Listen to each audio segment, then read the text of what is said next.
going through with them, that it can be essentially life-changing. It's great, and that's the purpose, the reason for this whole event, actually. But we did it. It happened at Memorial Union. Got some, a lot of pictures taken there, a lot of pictures taken with those those patient ambassadors, getting to meet them. But the next best thing to having all of them be able to come here, because they're already on there, they're already back in St. Louis now. So we're going to let you meet one of the most precious of the hospital ambassadors, our special guest tonight. Elliot Huels and his family are our special guests.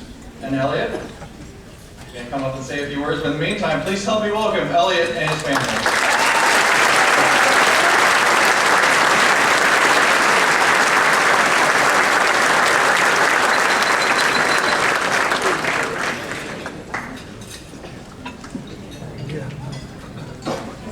How's everybody going?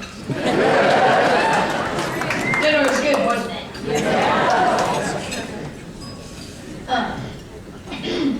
I am very thankful to be the guest of honor at the 2013 Shrine Bowl. I wish my papa could see this. He was a Shriner, and I like to think he would be proud to see how Shriners Hospital has helped me be a normal kid and do things I want to do. I'm Elliot Huels. I'm from Overland Park. I'm 13 years old, and I have a little hand. I was born with it, but I don't know the cause. I am perfectly healthy. I have never had any surgeries, and didn't even start working with Shriner Hospital until I was 8 years old. I've always wanted to do the same things other kids did.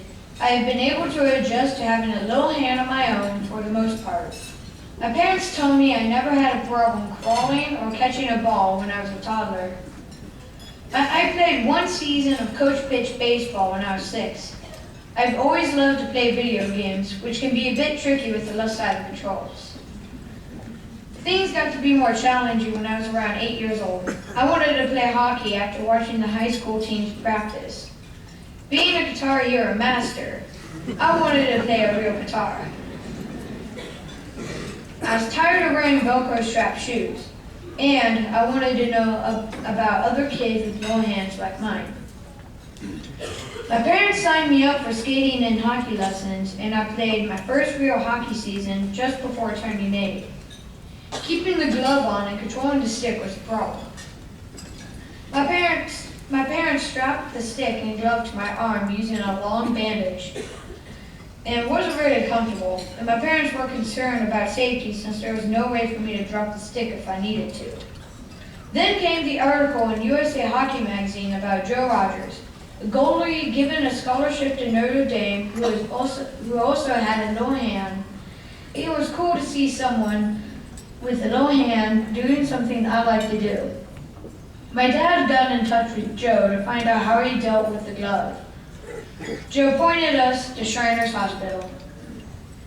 Even though my parents knew about Shriners, they never thought of going there. I didn't need a prosthetic or surgery, and I was pretty good at figuring stuff out on my own.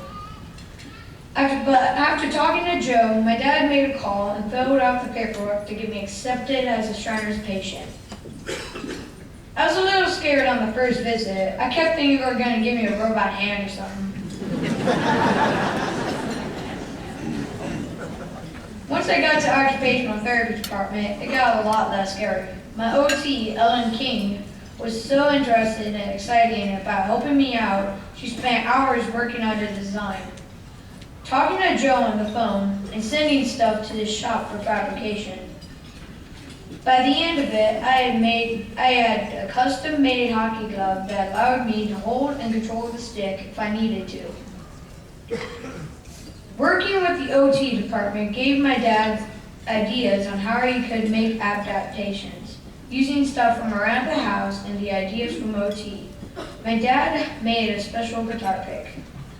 So now I am on my way. I have been taking lessons for over 2 years and hope to play some guitar in my middle school jazz band next year. At our first OT visit, they invited me to hand camp. Hand camp is a week-long event for kids with upper limb differences and their families.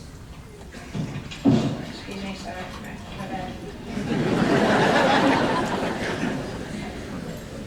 We all got to do normal camp activities, rock wall climbing, archery, horseback riding, and fishing. I got to meet other kids dealing with their differences and learn how everyone gets along. This is where I finally learned how to tie shoes. More important, I learned that there are other kids like me dealing with differences that are more extreme than mine. We learned that we aren't disabled, just more challenged. We can do whatever we set our minds to, though we may have to do it a little differently. I'd like to say thank you to all the Shriners, the hospital staff, the volunteers, the Shrine Bowl participants, and especially to you and all the donors. You give kids like me the knowledge, tools, and confidence to meet the challenge of being normal. Good luck to both football teams, all the cross-country runners, the cheerleaders, and